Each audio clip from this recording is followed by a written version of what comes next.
ይድረስ ለበለጠ ሞላ ጋዜጠኛና መምህርት መስከረም አበራ የፖስታ ቤትና ዕቃ ግምጃ ቤት አጋፋሪነትን አይነት ጣፊያ ስልጣን ከቁም ነገር ቆጥረው ጠቃሚነት ስለሚሰማቸው የአብን መሪዎች ጊዜና ትኩረት ሰጥቼ ብዕር ከወረቀት ጋር አዋድዳለሁ ብዬ አስቤ አላውቅም ነበር። እነዚህን ሰዎች በቴሌቪዥን ባየሁ ቁጥር በልጅነቴ የማሞ ወቂሎን ተረት ስሰማ የሚሰማኝ የነበረው ሳቅሳቅ የሚል ስሜት ሽው ከሚለኝ በቀር ሌላ ጥልቅ ነገር ተሰምቶኝ አያውቅም። ሆዱ ጎትቶ በአፍጢሙ ስለደፋው ቡድን ለሕዝቤ እታገላለሁ ብሎ ወጥቶ ትግሉ አሸንፎት በሆዱ ለተጠለፈው ስብስብ ከማሰብ የተሻለ ብዙ ጠቃሚ ነገር አለ። የሚናቅን ንቆ ከመተው ልምዴ በተቃራኒ ዛሬ ስለበለጠ ሞላ ለመጻፍ ጊዜ ማባከን ግድ ሆኖ መጣብኝ። ይህን እንዳደርግ ያስገደደኝ በለጠ ሞላ ከሰሞኑ ሲሳይ አጌና ከተባለ ቢጤው ጋር ባደረገው ቃለ ምልልስ እኔን በስም ጠርቶ ሌሎችን እንደ እኔ በስር የተጣሉ ሰዎችን በጅምላ እያነሳ የተናገረውን ንግግር ዝም ብሎ ማለፍ ተገቢ ስላልመሰለኝ ነው። በለጠ በዚህ ወቅት የእኛን በስር ያለን ሰዎችን ስም ያነሳው ከልዩ ኃይሉ መፍረስ ጋር በተገናኘ ነው። የአማራ ልዩ ኃይል መፍረስ ጉዳይ በሿሚ ሸላሚዎቹ ዘንድ በአንክሮ የሚታይና በእጅጉ አደገኛ ተደርጎ የሚወሰድ ነገር ነው። በመሆኑም ይህ እኛ ላይ ሙት በቃ የሚያስፈርድን የመሰለውን ከባድ ነገር አሁን ላይ በማንሳት ሿሚ ሸላሚዎቹን ከሚቀጥለው ምርጫ በኋላ በሚመሰረተው መንግስት የተለመደውን ጣፊያ ስልጣን እንዳይነፍኩት ቀብድ ማስያዙ ነው። ዶሮ ብታልም ጥሬዋን ነውና የበለጠ ነገር ከዚህ እንደማያልፍ በተግባር ያስመሰከረ ሰው ነው። ይህ የግብረ በላ ሰው አደገኛ ባህሪ ቢሆንም ነገሩን ዝም ብሎ ማለፍ ግን ትክክል አይደለም። በመሆኑም በለጠ እኔንና ሌሎች የታሰሩ ሰዎችን አስመልክቶ ባነሳቸው ሁለት ነጥቦች ላይ ብቻ ተኩሬ ማለት የሚገባኝን እላለሁ። የመጀመሪያው ነጥቤ እኛ እስር ቤት ያለን ሰዎች ከአማራ ልዩ ኃይል መፍረስ ጋር አገናኝቶ ለመወንጀል የሞከረበት ነገር ሲሆን፣ ሁለተኛው ደግሞ አብንን ለብልጽግና ለመሸጥ በለጠና ጓደኞቹ ያደረጉትን ጥረት እኛ እስር ቤት ያለን ሰዎች ለማስተጓጎል መሞከራችንን በማንሳት ያነሳው ነገር ነው። በለጠ ስለ አማራ ልዩ ኃይል መፍረስ በተናገረው ንግግር እኛ እስር ቤት ያለን ሰዎች ልዩ ኃይሉ እንዳይፈርስ ሴራ ስናሴር የመንግስት ደህንነት ተከታትሎ ደርሶብን እስር ቤት እንደወረወረን አይነት ነገር አስቀምጦታል። ይሄ በገበያ ራሱን ለችርቻሮ ንግድ ካቀረበ መሸጦ ማንነት የሚጠበቅ ንግግር ነው። የአማራ ልዩ ኃይል በሀገሪቱ ካሉ 10 ክልሎች ልዩ ኃይሎች ተለይቶም እና ቀድሞ ብቻውን ይፍረስ መባሉ ትክክል እንዳልሆነ ራሱን በየጉሊቱ ገበያው ለችርቻሮ ላቀረበ ሰው እንዴት ባለ ቋንቋ ለማስረዳት ይቻላል? ይዞት የወጣው የህዝብ አጀንዳ ምን እንደነበር ዞር ብሎ ለማየት የሚያስችለው አንገቱም ከመብል ብዛት ከትከሻው ጋር ለተጣበቀበት ሰው የህልውና ስጋት ያለበት ህዝብ የሞት ሽረት ትግል ውስጥ መግባቱ ተፈጥሯዊ እንደሆነ ለማስረዳት ስንት ዓመት ይበቃል? የሆነ ሆኖ በለጠም በስም ጠርቶ ሞት በቃ ሊያስፈርድብኝ የሞከረው እኔ የአማራ ልዩ ኃይልንም ሆነ የሌሎች ክልሎችን የልዩ ኃይልን በተመለከተም ያለኝንና የነበረኝን አቋም አሁንም አብሮኝ ያለ አቋሜ ነው። ይህንን አቋሜን አንገቱ ላልደነደነበት ባለ ህሊና አድማጭ እንጂ ለበለጠ ይገባዋል ብዬ ለማስረዳት አይሞክረኝም። በበኩሌ በሀገራችን ለውጥ መጣ በተባለ ሰሞን ባገኘሁት አጋጣሚ ሁሉ በሀገራችን በየትኛውም ክልል ልዩ ኃይል የሚባል ታጣቂ ቡድን እንደማያስፈልግ አጥብቄ ስሞግት ሰንብቻለሁ። ይህን ሳደርግ በግሌም ከሌሎች መሰል አስተሳሰብ ካላቸው ሰዎች ጋር አብሮ በመሆን ለነገሩ ክብደት ለመስጠት ሞክሬያለሁ። በዚህ ሙከራ ውስጥ የተለያዩ መድረኮችን በመጠቀም ተመሳሳይ ሐሳቦችን አብረውኝ ሲያንጸባርቁ ከነበሩ ሰዎች ውስጥ ብርጋዴር ጀነራል ዋሲሁንና ዶክተር ኤርሲዶ ሌንዴቦን መጥቀስ እችላለሁ። በወቅቱም የኔ ሙግት በሀገራችን ክልሎች የልዩ ኃይል ስልጠናው መጧጧፉ ሀገሪቱን ወደ ለየለት የጎሳ እልቂት የሚያመራ አደገኛ አዝማሚያ ስለሆነ ነገ ዛሬ ሳይባል መቆም አለበት የሚል ነበር። በሀገራችን ተጨባጭ ሁኔታ የክልል ልዩ ኃይል ማለት የታጠቀ ብሔርተኝነት ማለት በመሆኑ የልዩ ኃይል ስልጠናው የጎሳ ፖለቲካውን ወደ ታጣቂ የሚያጎላ አደገኛ የእሳት ጨዋታ እንደሆነ አጥብቄ ሞግቻለሁ። በወቅቱም እኔ ባገኙት አጋጣሚ ሁሉ ይህን ሐሳብ በለጠን የሾመው የኦሮሞ ብልጽግና የኦሮሞ ልዩ ኃይልን ለ37ኛ ዙር አሰልጥኖ ለታላቅ ፌሽታና ድንፋታ እያስመረቀ ነበር። በዚህ የምርቃት ስነስርዓት ላይ ነበረ አቶ ሌንጮ ባቲ የተባሉ የኦሮሞ መኳንንት ኦሮሞ ኢትዮጵያን ለቀጣዩ 3000 ዓመት የመግዛት መብትና ጉልበት እንዳለው ኮራ ብለው የተናገሩት። በዚህ ወቅት ሁሉም የሀገራችን ክልሎች ክልሎች ልዩ ኃይል በማሰልጠን የልዩ ኃይሉን ዩኒፎርም በማስተዋወቅ ፋታም አጥቶ ነበር። በጊዜው ሁሉም የሀገራችን ክልል ልዩ ኃይሎችን በማሰልጠን ጥድፊያ ውስጥ በነበረበት ወቅት ታዲያም የበለጠ ሿሚዎች በአቶ ተሾመ ቶጋ በኩል የአማራ ልዩ ኃይል ነገ ዛሬ ሳይባል ይፈርሳል፣ የሌሎች ልዩ ኃይሎች ግን እንደየ ሁኔታው እየታየ ይታሰብበታል ሲሉ ተናገሩ።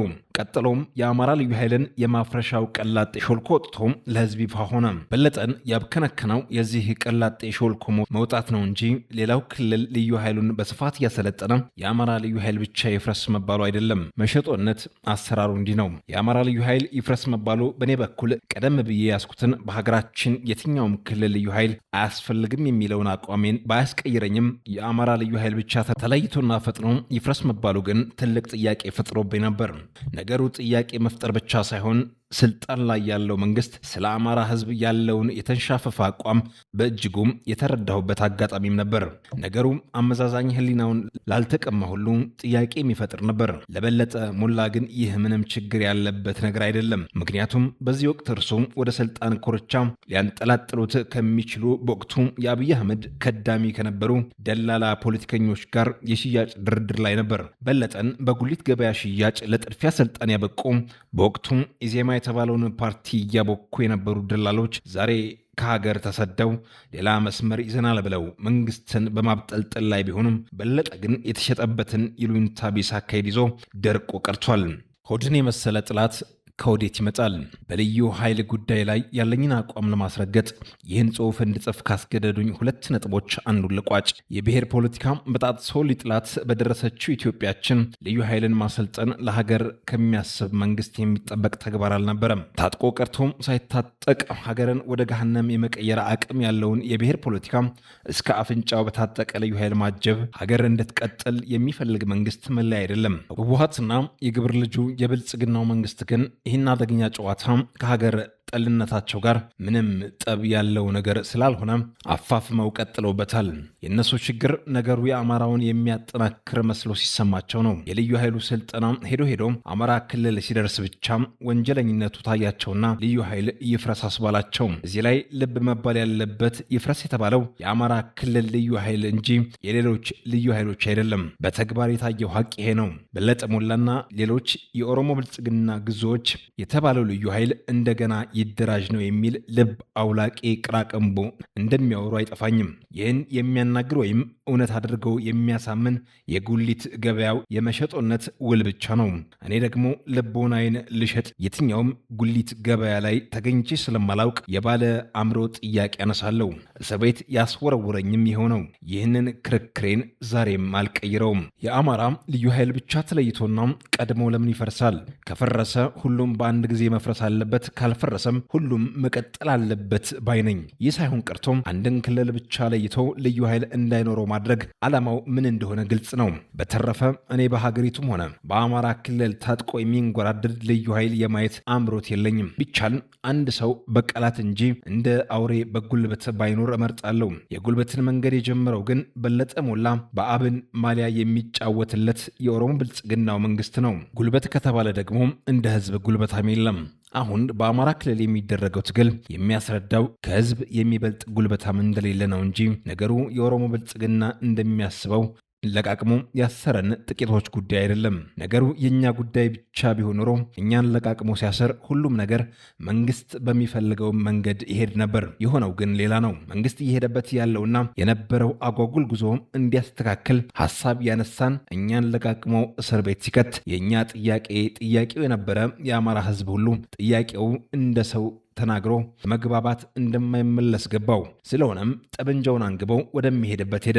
በሰላማዊ መንገድ ብሶቱን አቅርቦ ለመንግስት አቤት ሲል የኖረ ህዝብ የሰይፍን መንገድ እንዲከተል ያደረገው እስር ቤት የገባው የአማራ ልሂቅ የሚመስለው አውቆ የተኛ ብቻ ነው። በለጠ ሞላ ከሲሳይ አጌና ጋር በነበረው ቆይታ ያነሳው ሌላው ክስ እርሱ አብንን ለብልጽግና ፓርቲ በችርቻሮ ንግድ ሲሸጥ ሲያስማማ በነበረበት ወቅት እኛ እስር ቤት ያለን ሰዎች ልናስተጓጉልበት እንደሞከርን በመጥቀስ ነው። በእኔ በኩል አብን የበለጠን አይነት ሰዎች እንደያዘ ሁሉ በርካታ እውነተኛና ጠንካራ ታጋዮችንም የያዘ ፓርቲ ነው ብዬ አስብ ስለነበር የፓርቲው መጨረሻ እንደዚህ እንዲሆን አልፈለግኩም ነበር። በመሆኑም ፓርቲውን ከሽያጭ ለማት ለማትረፍ በወቅቱ ይንቀሳቀሱ ለነበሩ ጠንካራ አባላት የሚዲያ ሽፋን ለመስጠት ህዝብ ሐቁን እንዲያውቅ የበኩሌን ጥሪ አለው።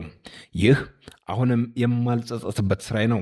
ነገሩ መሸጥ የለመደ እናቱንም ያስማማል ነውና ፓርቲውን ያለ ርኅራኄ ሽጦ ለመብላት በቆረጡ 10 የማይሞሉ የላይኛው አመራር አባላት አብን አሳዛኝ ሞት እንዲሞት ተፈረደበት። እነዚህ ሰዎች ዛሬ ላይ የመንግስት ሹመኞች ናቸው። በሞተ ፓርቲ ላይ እንደ ቁጫጭ ሰፍረው ሆዳቸውን ይሞላሉ። ደህና ስራ እንደሰራ ሰውም በየሚዲያው በኩራት ያወራሉ። የምረጡኝ ቅስቀሳና ክርክር ሲያደርጉም ሀፍረት ነገር ሽው አይላቸውም። ክብራቸው በውርደታቸው ነውና የህዝብን ትግል በምስር ወጥ መሸጣቸው የሚያስከብር ነገር ሳይመስላቸው አልቀረም። በተገኙበት መድረክ ሁሉ ደረታቸውን ገልብጠው ማብራሪያ ሲሰጡ ይሞክራሉ። ለእምነቱ መከራ እየተቀበለ ያለን እስረኛ ለመወረፍ የሚያበቃም የሞራል ጉልበትም አግኝተዋል። በለጠ ሞላ ለሻጌና በተናገረው ንግግርም ሆነ በቅርቡ ኤንቢሲ በተባለ ሚዲያ ላይ ቀርቦ በተናገረው ንግግር ውስጥ እንደዚህ ያለው በውርደት የመኩራራት ሙከራ ሲያደርግ ቢሞክርም መሾጥነት ከሚያመጣው ተፈጥሯዊ የስነ ልቦና ቀውስ ማምለጥ እንዳልቻለ ግን በጥልቀት ለሚያዩ ያስታውቃል። አብንን በመሸጥ በመልሱ ያገኘውን ስልጣን የስጋ ድንዳኔን እንጂ የነፍስን እረፍትን እንዳልሰጠው ያስታውቅበታል። አነሰም አደገም ሁሉም ሰው የሞራል ከፍታን የምትፈልግ ነፍስ አለችው። በለጠም ቢሆን ለስጋ የታሰበ ደግሞ ለነፍስ አይሆንም። በለጠ ውስጥ የሚስተዋለው ይህ ነው። ኤንቢሲ ላይ ቀርበው የስርዓቱ ጠበቃ በሚመስለው ጋዜጠኛ የሚቀርብለትን ጥያቄ ለመመለስ ሲቸገር ይታያል። አሁን እየመጣ ያለውን ሀገራዊ ምርጫ በተመለከተ ሲጠየቅ በተለይ ራሱን ለሽያጭ ባቀረበበት መንገድ ለመመለስ ወፍራም ስጋውን በክህደት የመነመነች ቀጭን ነፍሱን ሙግት ሲገጥሙ ይታያል። ይህን ጭንቀቱን ሳይ መሸጦነት የሚያስከፍለው ዋጋ ለእምነት መኖር ከሚያስከፍለው ዋጋ እንደማያንስ ተረዳው። የመሸጦነት ክፋቱ ግን ምርጫው የሚያስከፍለውን ዋጋ ለመቀበል ዝግጁነት የሌለው መሆኑ ነው። ሕይወት ብዙ ምርጫዎችን ታቀርባለች። መሸጦነት አንዱ ምርጫ ነው።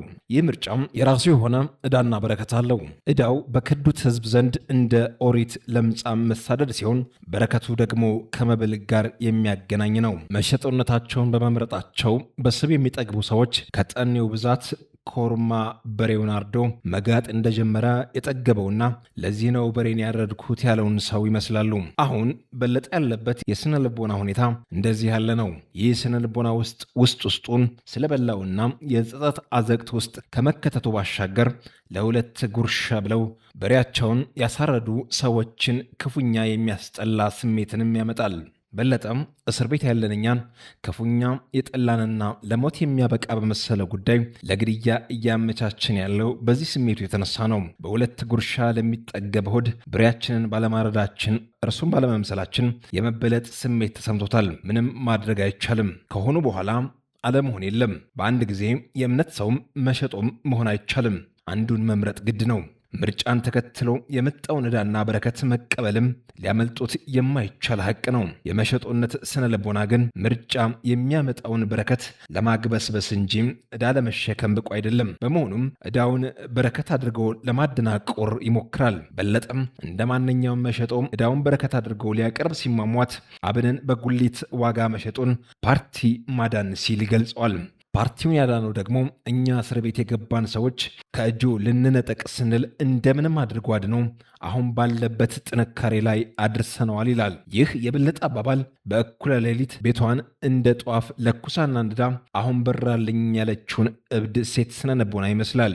የአብን መሸጥም ሆነ ሌላው በአማራ ብሔርተኝነት እንቅስቃሴን ለማበላሸት አማራ ጠሉ ስርዓት በርትቶ ሲሰራ 3 አስርት ዓመታትን አስቆጥሯል። ስርዓቱ ይህን ሲያደርግ አብዛኛውን ጊዜ የሚጠቀመው በለጠን የመሰሉ መሸጦ አማሮችን ነው። እነዚህ አማሮች በገዛ ህዝባቸው ቁስል ላይ እንጨት የሚሰዱ ናቸው።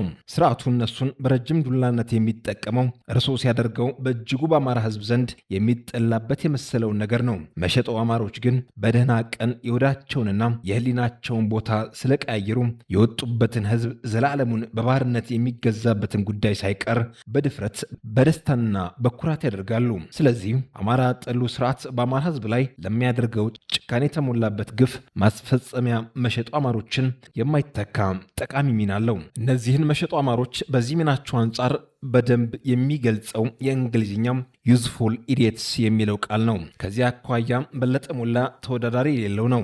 በለጠ አብንን ከኛ እጅ ነጥቆ እንዳዳነውና ፓርቲውም ዛሬ ላይ አለ ያለበት ጥንካሬ ላይ ስለመቆሙ በድፍረትና በኩራት ወደ ተናገረው ነገር ስመለስ ብቻውን ሲቀመጥ ህሊናው አንተ ፓርቲን ያዳንክ ጎበዝ የሚለው ከሆነ ጥሩ ነው። ነገር ግን ህሊናው ይህንን የሚያደርግ ቢሆን ኖሮ በግፍ እስር ቤት የተወረወርን ሰዎችን ያለ አግባብ የማሳጣት ዝቅጠት ውስጥ ሲጥመለመል ባልተገኘ ነበር። በአጠቃላይ እነበለጠ አሁን ያሉበት ስነልቦና ከጠኔው ብዛት ለዘር ያስቀመጣትን እህል ቆልቶ ቀርጥፎ የበላን ገበሬ ይመስላል። ከዘር ቆልቶ የበላ ገበሬ ተስፋው ምንድን ነው? ተስፋ የቆረጠ ሰው ደግሞ ብዙ ትርጉም የለሽ ነገሮችን ሲሰራና ሊናገር ይችላል። የዚህ ሁሉ መነሻው ለሆድ ፊት መስጠት ነው። ሆድ ፊት ከሰጡት ማለቂያ የለሽ ውርደት ላይ ይጥላል። ሆድ ፊት ሲሰጡት የማይገባ ክፉ ጥላት ነው። በጠኔና እረዛት ውስጥ የኖረ ሰው የፍትሐዊነትንና የነፃነትን ጥያቄ የሚያነሳው የሚበላውና የሚለብሰው እስኪያገኝ ድረስ ብቻ ነው። በነበለጠ ላይ የደረሰው ሁኔታ ለጠላትም አያድርስ የሚያስብል የጠኔ ፖለቲካ ያመጣው መዘዝ ነው። ይህ አሟሟታቸው ነፍስ ይማር የሚያስብል ክፉ ሞት ነው። የሰው ልጅ ከዚህ ጠኔ ወለድ አሟሟት ራሱን እንዲጠብቅ ታላቁ መጽሐፍ ታላቅ ምክር አለው። ይህ ምክር በጣም የምወደው ምክር ነው። እንዲህ ይላል፣ ሰውነት ከልብስ ነፍስስ ከመብል አይበልጥምን? ይህን ምክር ልብ አድርጎ ከልብ መያዝ እንደነበለጠ በቁም ከመሞት ያድናል። ጋዜጠኛና መምህርት መስከረም አበራ